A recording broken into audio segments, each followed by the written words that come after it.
भगवान की कितने विवाह हुए द्वापर में? 16,108। लेकिन इसको भी इस देश के लोग सही सही नहीं समझ पाए। इस देश के लोगों ने इसका भी उपहास किया। इस देश के लोग यानी हम लोगों ने, हम स्वयं, हम इसके जिम्मेदार, हम स्वयं सनातनी हैं, हिंदू हैं। आपको पता है भगवान के 16,108 विवाह कैसे हुए? भगवान से तो हम सब भी विवाह कर सकते हैं, और वो सखियां गाती नहीं है हमको भगवान से विवाह करना है। मीरा कहती थी, मेरे तो गिरधर गोपाल दूसरो न को, जाके सिर मोर मेरो पति सो। तो मीरा का नाम तो नाम भी नहीं है उस सूची में, लेकिन मीरा मानती थी भगवान को पति अपना। 16,100 विवाह एक दिन एक समय हुए थे। 8 विवाह अलग अलग हुए थे। 16,100 राजकुमारियों को एक राक्षस ने अपने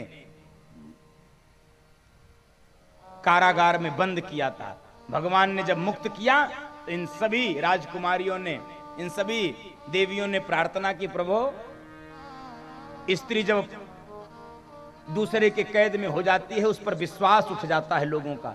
अब मुझे संसार में कोई स्वीकार नहीं करेगा, एक आप ही हो प्रभु द्वारिकानाथ जो स्वीकार कर सकते हो। भगवान ने 16,100 राजकुमार, ये प्रभु का।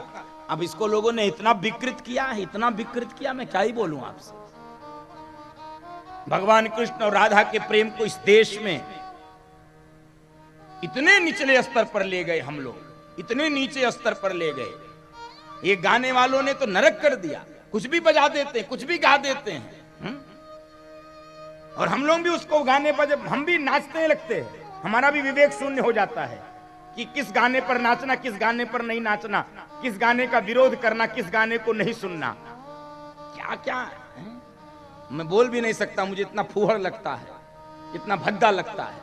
आपको ध्यान में आ रहा होगा मैं जो कहना चाह रहा हूं। राधा और प्रेम, राधा का प्रेम कृष्ण से हम लोग सोच नहीं सकते, करना तो छोड़ो, हम सोच नहीं सकते। वो उस स्तर का परम प्रेम था बंधु माताओं, जहां पर वासना का कोई स्थान नहीं है, जहां पर शरीर का कोई स्थान नहीं है, केवल आत्मा के मिलन की बात है, चित्त के मिलन की बात है। हम क्या समझ सकते?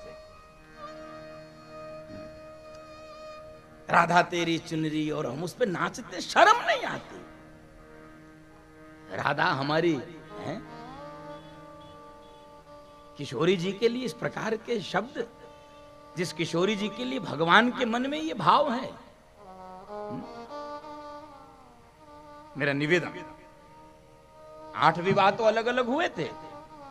रुक्मणी जी के साथ हुआ, सत्यभामा जी के साथ हुआ, जामवंती के साथ हुआ, मित्रविंदा के साथ हुआ, वृंदा के साथ हुआ, और कालिंदी के साथ हुआ। वो आपने सुना है भागवत। मेरा निवेदन व्यासपीठ से, अपने हिंदू देवी देवताओं का मजाक उड़ाना बंद करिए। पहले जब तक हम नहीं मजाक उड़ाना बंद करेंगे तब तक दूसरा तो कैसे बंद करेगा। हम मजाक उड़ाना बंद करें। हम मैसेज फॉरवर्ड करते हैं, हम इतने गिरे हुए हो गए लोग, हम उस पर भद्दे भद्दे हंसी मजाक करते हैं। मेरी प्रार्थना है